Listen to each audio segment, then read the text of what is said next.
back. Today we will be moving on to the next topic of well foundation. The left part of the well foundation, that is sinking of the well and the problems which are encountered during sinking of the well, and also how it is done and how the sinking is done. So, what is sinking of well?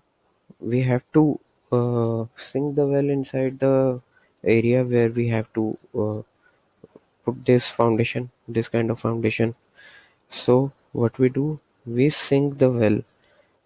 Okay, मतलब उसको डुबाना एक तरीके से, या उस जगह में well foundation को सिंक करा के हम लोग पहुंचा सकते हैं।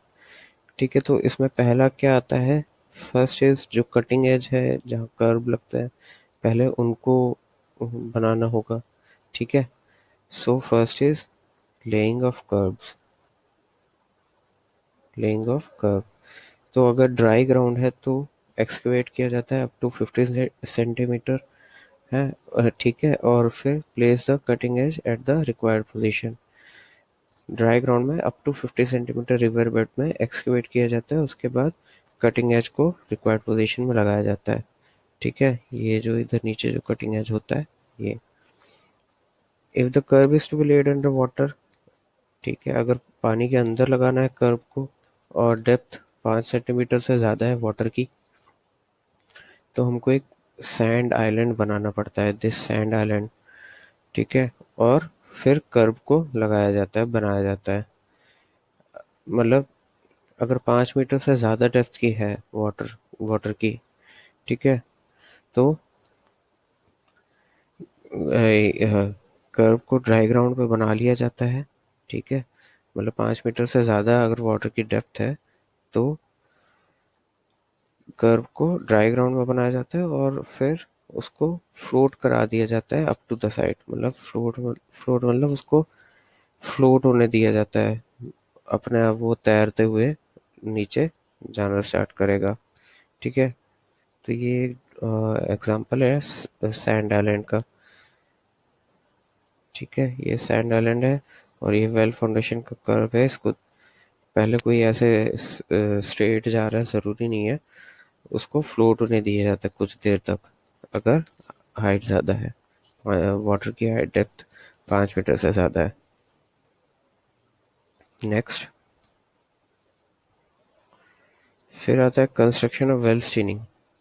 जैसे हमने बात किया था कि वेल स्टीनिंग जो है वो अंदर पे जो भी वर्किंग एरिया रखते हैं हम लोग वेल फाउंडेशन के, उसको बचा के रखने के लिए बाहर का जो वॉल है उसको हम लोग स्टीनिंग बोलते हैं। ठीक है, तो ये this steining should be built in short height. शुरुआत में इनिशियली 1.5 मीटर से ज़्यादा हाइट की नहीं बनानी है, और फिर एक बार जब 6 मीटर की ग्रिप लेंथ बन जाए उसके बाद मतलब जो जहाँ पे फाउंडेशन लगाना है वहाँ पे 6 मीटर की ग्रिप लेंथ बन जाए तो 3-3 मीटर तक इसकी हाइट को हम बढ़ा सकते हैं। ठीक है, ध्यान रखना वर्टिकलिटी रहनी चाहिए। ठीक है, और उस वेल को हम लोग को वर्टिकली और करेक्ट पोजीशन में सिंक कराना है। ठीक है, यही इसकी प्रॉब्लम भी होती है कि अगर वर्टिकल नहीं जा रहा है तो फिर उसी को हम लोग प्रॉब्लम्स इन वेल फाउंडेशन बोलते हैं, सिंकिंग ऑफ वेल फाउंडेशन। तो कुछ प्रिकॉशन रखने पड़ते हैं। ठीक है, क्या क्या प्रिकॉशन है ड्यूरिंग वेल सिंकिंग के? एक तो आ जाता है outer surface should be regular and smooth. Okay, radius उसका दो कर्व का जो कटिंग एज है उसका रेडियस, ये जो यहाँ कर्व बनेगा इस कर्व का रेडियस 2 से 4 सेंटीमीटर बड़ा होना चाहिए स्टेनिंग के रेडियस से। Cutting age should be uniform of uniform thickness and sharpness. Dredging should be done uniformly on all sides. Dredging मतलब जो भी मटेरियल आके फंस जाता है स्टेनिंग वॉल और कर्व के बीच में, उनको ड्रेज करना मतलब हटाना। फिर आ गया नेक्स्ट है सिंकिंग ऑपरेशन। अब सिंकिंग ऑपरेशन में क्या होता है, इसके स्टेप बाय स्टेप कुछ पोर्शन है। पहले मटेरियल को एक्सकवेट कर दिया under the inside of well curve mechanically और मैनुअली। ठीक है, वेल को वर्टिकल रहने देने की कोशिश करनी है, ये भी बट हमने बताया ऊपर। Up to a depth of 1 metre excavation can be made manually. ठीक है, मतलब जब तक 1 मीटर डेप्थ तक नहीं पहुंचते तो एक्सकेवेशन मैनुअली की जा सकती है, depending upon the type of the site. When the depth of water exceeds 1 metre, excavation can be done by jhams और ग्रैब्स। ग्रैब्स वो एक ऐसा इक्विपमेंट रहता है, मशीन रहता है, जिससे जो हाइड्रोलिक जैक की मदद से उसके जो एंड रहता है उस पे वो टीथ जैसे लगे होते हैं, बकेट जैसा होता है जो कि क्लोज और ओपन हो सकता है। उससे हम लोग पकड़ पकड़ के जो भी मिट्टी है, एक्सकेवेटिंग मटेरियल है, उसको निकाल के बाहर ला सकते हैं। Sorry। जैसे जैसे वेल सिंक होते जाएगा, स्किन फ्रिक्शन इंक्रीज होगा और वेट ऑफ वेल डिक्रीज होगा ड्यू टू बॉयंसी। ठीक है, जब वेल और सिंक नहीं होना चालू होता तो हम लोग उस पर कैंटलेज, मतलब ऊपर से अलग से फोर्स लगाना स्टार्ट करते हैं। ठीक है, तो पत्थर का हो सकता है, सैंड बैग्स का वो लेयर हो सकता है। ठीक है, और ये भी अगर इसके कारण भी अगर सिंक नहीं हो रहा है तो जो आउटर एज है इस पे हम लोग ग्रीस लगा के आसानी से उसको नीचे जाने के लिए अलाउ कर सकते हैं, स्टेनिंग वॉल्स को। ठीक है, फिर जितना हम लोग को डेप्थ तक ले जाना है और जैसे जैसे वो स्लो होते जाएगा सिंक होना, तो हम लोग उतना उतना इसमें लोड बढ़ा सकते हैं। ठीक है, go on adding sections of steining 2 to 5 metre in length up to the required founding strata. Problem of sinking में क्या क्या आता है, देखो ये आपको ऊपर डायग्राम दिख गया, कैंटलेज लगाया और लोडिंग लोडिंग स्टेनिंग बाय कैंटलेज, इस लोडिंग के कारण ये नीचे जाते रहेगा। प्रॉब्लम क्या क्या है, ये बहुत इंपॉर्टेंट है। पहला सबसे इम्पोर्टेंट प्रॉब्लम है टिल्ट एंड शिफ्ट का। ठीक है, सो ये बहुत इंपॉर्टेंट रहता है, टिल्ट और शिफ्ट, टिल्ट एंड शिफ्ट। तो इसमें क्या है, टिल्ट से पता चल रहा है, टिल्ट में आपका एक साइड में टिल्ट हो जाएगा वेल, मतलब वर्टिकल नहीं रहेगा। शिफ्ट में ये पोजीशन थोड़ी सी इसकी चेंज हो जाएगी। तो व्हेन द टिल्ट एक्सीड्स 1/60, मतलब टिल्ट पोजीशन एक साइड और दूसरी साइड का जो मतलब वो सिंक होने का रेशियो है 1:60 हो जाएगा, तो हम लोग क्या करेंगे, एक हायर साइड को ड्रेज करेंगे। ठीक है, विच इज, पर ज़्यादा डेप्थ पे ये चीज़ भी इफ़ेक्टिव नहीं रह जाती है। ठीक है, तो उसके लिए हम लोग हुकिंग का भी यूज़ करते हैं और डिफरेंट मेथड्स का यूज़ करते हैं हायर डेप्थ्स पे।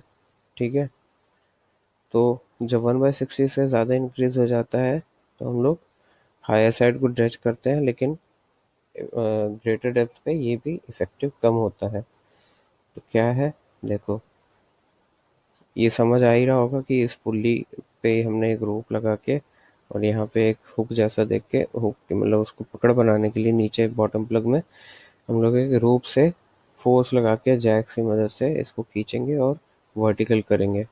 ठीक है, तो this is one method. Okay, next, ground surface के जस्ट पास में भी एक हुक लगा के हम लोग इसको खींच सकते हैं। ठीक है, मतलब एक साइड में खींचने के लिए हम लोग हुक लगा के पुल्ली की मदद से और खींच सकते हैं इसको, मतलब इसको और इफेक्टिव बनाने के लिए। ठीक है, तो ये जो हुक रहेगा ग्राउंड सरफेस के पास में रहेगा। नेक्स्ट, ये ड्रेजिंग वेल का ही था, यहाँ लिखा भी हुआ है, make a hole on steining on higher side, hole is made near the ground level and excavation is carried out by diving. ठीक है, मतलब अ, इसके अंदर जाके भी एक्सकवेशन किया जा सकता है इस, और धीरे धीरे इस पुल्ली, इस रोप की मदद से इसको टिल्ट को कम भी किया जाएगा। और अगर पॉसिबल है डी वाटर करके एक्सकेवेट करना चाहिए हायर साइड में, मतलब अगर वाटर वाटर तो होता ही है, वेल फाउंडेशन लगा रहे हैं तो हायर साइड में अगर ज़रूरत पड़ रही है तो डी वाटरिंग करके भी एक्सकेवेशन किया जा सकता है। ठीक है। फिर एक और तरीका है कि इसेंट्रिक वेल्डेड फ्रेम ब्रैकेट बना दें हम लोग एक RS जॉइस्ट लगा के अपर टॉप प्लग के पास में एक कैप जैसा लगा के RS जॉइस्ट का, और वहाँ पे एक फ्रेम्ड इसेंट्रिक ब्रैकेट लगा दिया जाए। ठीक है। इसेंट्रिक ब्रैकेट लगा देंगे और उसके ऊपर एक ही साइड में लोड लगा के जो हायर एज है उसको नीचे सिंक कराया जा सकता है, जैसे यहाँ पे दिखाया हुआ है। ओके। ये आ गया आपका RS जॉइस्ट। ये आ गया आपका जो साइड जॉइस्ट है, मतलब सपोर्ट देने के लिए, इसको एसेंट्रिसिटी प्रोवाइड करने के लिए। ठीक है। और यहाँ पे इसको ऐसे टिका दिया जाए और एक साइड से आप इसकी सिंकिंग फिर करा सकते हो। ठीक है, मतलब वर्टिकल रखने के लिए इसे हो सकता था, नहीं तो एक साइड में ज़्यादा डीप जाता, एक साइड में ऊपर रह जाता। तो प्रॉपर वर्टिकलिटी मेंटेन करने के लिए एक साइड में आप सेंट्रिक लोडिंग लगा सकते हैं। Jet on the high side of well. ठीक है। हाई साइड ऑफ वेल में जेटिंग करके, और जो कटिंग एज है under the cutting edge by dewatering और बाय डाइवर्स। डीवाटरिंग या डाइव करके लोग एक्सकवेशन करें, तो ऐसे भी हम लोग कर सकते हैं। सिंकिंग ऑफ वेल वर्टिकल रखवा सकते हैं। इंसर्ट वुडन स्लीपर और hooks under the cutting edge. जिस एज पे रोकना है वहाँ पे हम लोग, जिस एंड पे एक्सकवेशन या सिंकिंग रोकनी है वहाँ पे हम लोग एक वुडन स्लीपर लगा देंगे, ताकि वहाँ पे जब मतलब रिक्वायर्ड टाइम के लिए एक्सकवेशन या सिंकिंग ना हो वेल की। ठीक है। तो this is the provision of wooden sleeper. एक और मेथड है, जैसे ये हुकिंग करके एक एक साइड के कटिंग एज को रोकने के लिए हुक लगा के वहाँ पर रोक दिया गया, दूसरे साइड में डी वाटरिंग या क्या डी वाटरिंग और एक्सकवेशन करके हम लोग उसको सिंक करा सकते हैं वेल को। फिर है पुलिंग द वेल। ये अभी तक सारी चीज़ें जो हम देख रहे हैं वो इसी टाइप की थी। शिफ्ट को रोकने के लिए भी हम लोग पुलिंग का यूज़ कर सकते हैं, स्टील रोप लगा के जो टॉप प्लग है उसके पास में वेल कैप के ऊपर स्टील रोप लगा के, और वहाँ पे हम लोग डिफरेंट स्लिपर से उसको ज़ोर से पकड़ बना के खींच सकते हैं एक साइड में किसी एक डायरेक्शन में, जहाँ पे हम लोग को शिफ्ट और टिल्ट को रोकना होगा। स्ट्रटिंग ऑफ द वेल। ये देखो, स्ट्रट से समझ में आ रहा है कि आप कैसे बनाओगे। एक स्लीपर लगा देंगे उसके स्टीयरिंग वॉल पे, स्ट्रट से उसको टिका दिया जाएगा ड्रिवन पाइल में कनेक्ट करके। ठीक है। तो यहाँ से ये इस तरफ सिंक होना बंद हो जाएगा, और इधर हम लोग डी वाटरिंग और ग्रीजिंग करके, और चाहे तो डाइवर्स की मदद से यहाँ पे एक्सकवेशन करके इसको स्ट्रेट कर सकते हैं। फिर आ जाता पुशिंग द वेल। ये देख सकते हो, हाइड्रोलिक जैक लगा दिया और वेल को पुश कराया। ठीक है। एक वर्टिकल वेल, लेकिन इसमें रहेगा एक रेफरेंस के लिए एक वर्टिकल वेल भी होगा, या फिर जब दो वेल होते हैं और एक वेल टिल्ट हो जाता है तो उसमें हम लोग दोनों वेल को कनेक्ट कर देते हैं हाइड्रोलिक जैक से, और उसको फोर्स देके वर्टिकल पोजीशन में लाते हैं टिल्टेड वेल को। तो this is pushing of the well. Okay, so these are the types of problems and their solution for sinking of the well and to remove the tilt and shift of the well. So this is it. This is a short video on this well foundation, sinking of well, and problems in well foundation during the construction of well foundation, the problems which arise. So you have to go through the book also, so that it can be easily continued forward. Okay, so thank you and have a nice day. We'll meet in the next class.